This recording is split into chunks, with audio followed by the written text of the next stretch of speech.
The fire in her eyes. Where do I begin?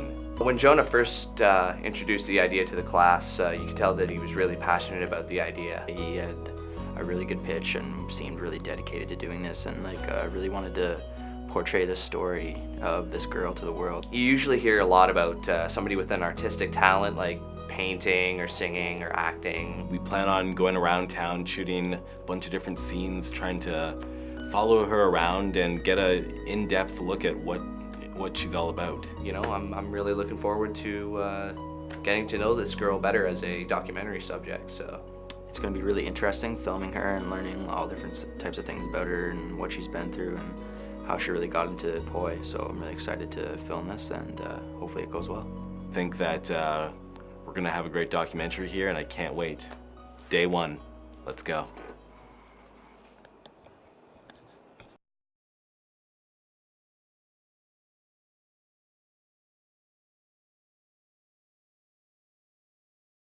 It's been almost a year since I've lived with my mother. 1 year since I can safely say that I'm going to be all right.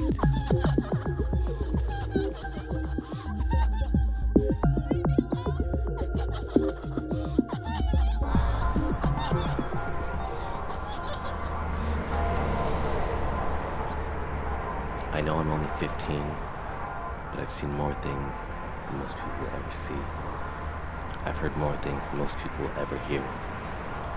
And I've done more things than most people will ever do in their lifetime. My name is Alwyn, and I am on fire. Well, I've been waiting to have a good day. Well, I've been waiting to have a good day. I work for Minicirque. It's an Ottawa-Gatineau-based company, and I perform for them. We work at festivals where we'll set up a circus tent and children can come in and work with us. During our circus classes and camps, we teach unicycle, flower stick, juggling, diabolo, poi, hoop, rolla bola in the summer, and we teach feather balancing and acrobatics. When it comes to practicing, if I know I have a show coming up, I'll practice, go through it a couple of times, and I'll drill them repeatedly and then go back to just flowing with my music. When I decide to plan out a show or my choreography, you know, it depends on what type of show and what I'm doing, but usually it starts with music.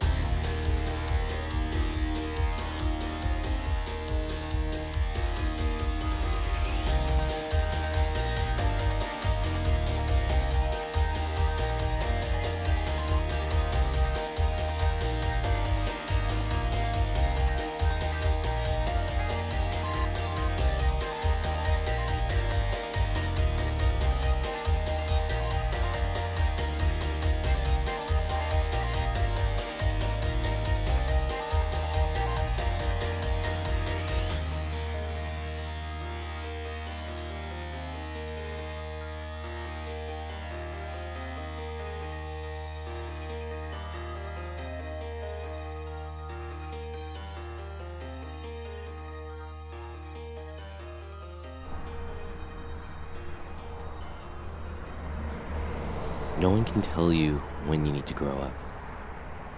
No one can say it's time for you to mature, or it's time for you to be an adult now. That's supposed to be something only you can choose. I never had that choice. I was 12 years old when my mother stuck me in a room with a 22-year-old male. Over the course of 8 weeks, I was subject to rape, sexual abuse, and a ton of emotional stress. I know I'm not the only one out there. There are millions of others out there. Physical abuse started about when I was 13. In the summer of when I was 13, she put a 22-year-old male in my room who I didn't really know, and I went through 2 months of rape, unfortunately.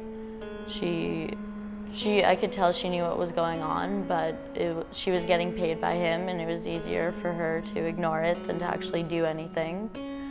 So she just let it go, and I and have never really forgiven her for doing that.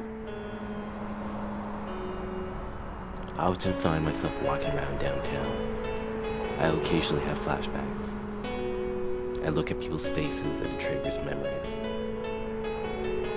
Sometimes good, sometimes bad.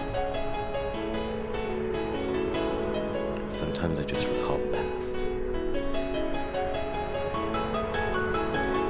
They say that it's important to remember your past, because your past tells the story of where you've been.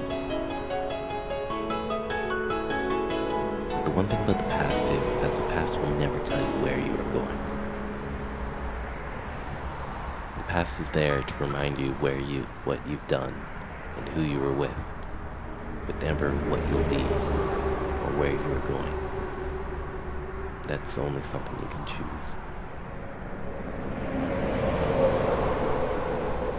I've moved on a lot since then.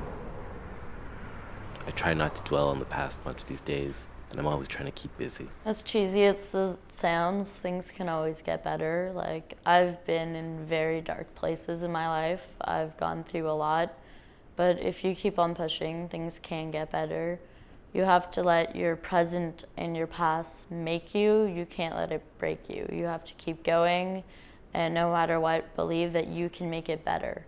And if you don't believe that, then it won't get better. Life is what you make it, and so you have to do what you can.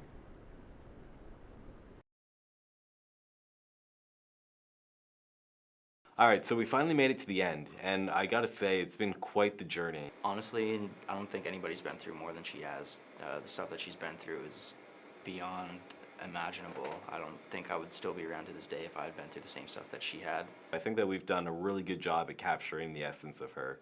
When we interviewed her, she talked about finding happiness and making sure that as long as you're happy, everything else will fall into place.